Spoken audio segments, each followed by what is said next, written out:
the readers of the Falmouth Outlook. Okay. We ready? Ready. Hi, Keith Smith again here, and we're in our continuing our series of interviews with the U.S. House of Representatives congressional candidates for the Democrat position in the 4th District. Here tonight with Seth Hall, and we were talking earlier, as you all well know, the readers. He came over from LaGrange, no good way to get here. Luckily, we were joking earlier, he didn't take 22. As you all well know, that's a good decision not to take 22. Mr. Hall, thank you. Welcome to Falmouth, Kentucky. Thanks for having me. No problem. Enjoyed it. If you want to, just take a few minutes and just introduce yourself to the readers of the Falmouth Outlook. Okay, good. Hi, my name is Seth Hall. I'm running for Congress. I'm from LaGrange, Kentucky, and I very much appreciate your vote. Been 20 years in the Democratic Party as different positions, elected to those positions, and worked at 1-800-Medicare. I started Medicare, 1-800-Medicare in the late 1990s. Before that, you had to call and you left a message, and after that, we had someone pick up the telephone and answer the call.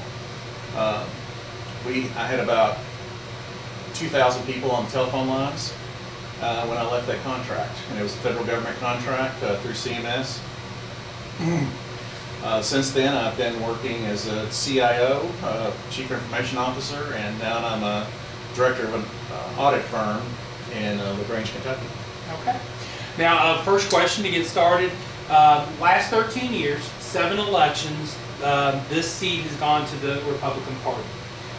Over that time, it seems something about the Democrat message just has not resonated with the voters of the 4th District. What is it about the Democrat message over that time that hasn't resonated? And then a follow-up question, why are you the candidate that your message will resonate with those voters? Well, I honestly think that that thing gets, well, I know, but We'll turn that down, our scanner, I'm sorry. But anyway, Knob on the left. There you go. Sorry about that. that's okay. So I think the message hasn't resonated because people have been torn about social issues. And those social issues, I don't think matter as much today. It's more about economic issues and what we can deliver, the Democratic Party can deliver for people.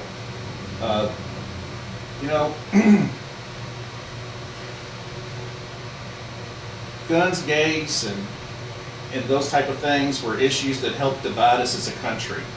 And if we keep letting those issues divide us, we're not going to be any better off. We've got to come together as a people and say enough is enough of this crazy talk. Thomas Massie has not brought back any jobs or any projects to this district for all these years. And he brags about being crazy. So I think we need to bring in more competence, compassion into the election. And how are you that candidate? I'm that candidate. I'm not the best person in the world, but I will tell you that I am way better than Thomas Massie. Thomas Massie, after a gun shooting, had a picture taken with himself with an AK-47, and just the insensitivity about that was just unpalpable. So there's just a compassion that I think you've got to have as a congressman to come back to the district, and you've got to be able to have your town halls, you've got to meet with the people, and you've got to listen to all the different ideas and bring those ideas to bear and make a decision. Okay. All right. One of the questions that has been bandied about is culture of our, you kind of alluded to it a little bit, of the division that has gone on. The environment in politics right now is just so horrible. Just to it's not a pleasant, you you have the young lady, I think Representative Mayfield, who just said she's not putting her family through it anymore, she's getting out. The Democrats are using the Koch brothers as a scare tactic. The Republicans are using big bad George Soros and Saul Alinsky. And both sides are just trying to scare voters. How can we ever get back to a level of campaigning that is about where the vision is to take our country rather than a scare tactic?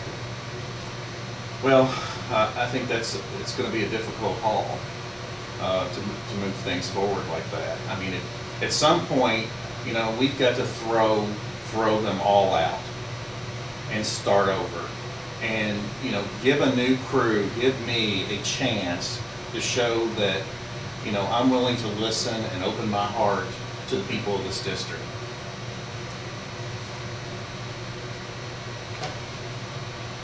Of course, we have President Trump in office now. 2 questions. Give us 2 issues that he's bandied about, or whatever the Republicans done, that you have agreed with, and then 2 issues that you've disagreed with. Okay. 2 issues, that I've agreed with. Let's start with the 2 issues that I've disagreed with.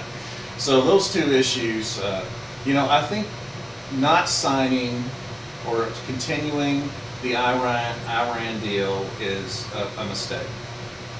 One, you cannot, as a president, not keep a previous deal from a previous president.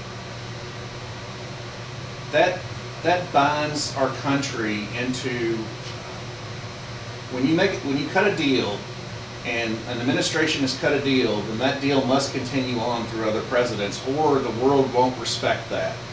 And I think we've lost the respect of the world. The other decision,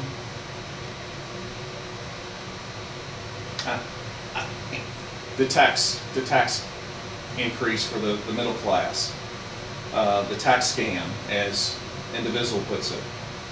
We've got to look at I've disagreed with that.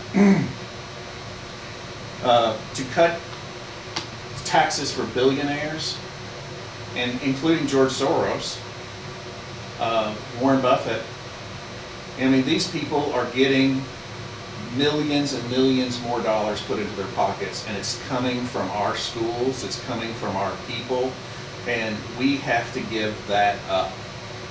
And that's why our communities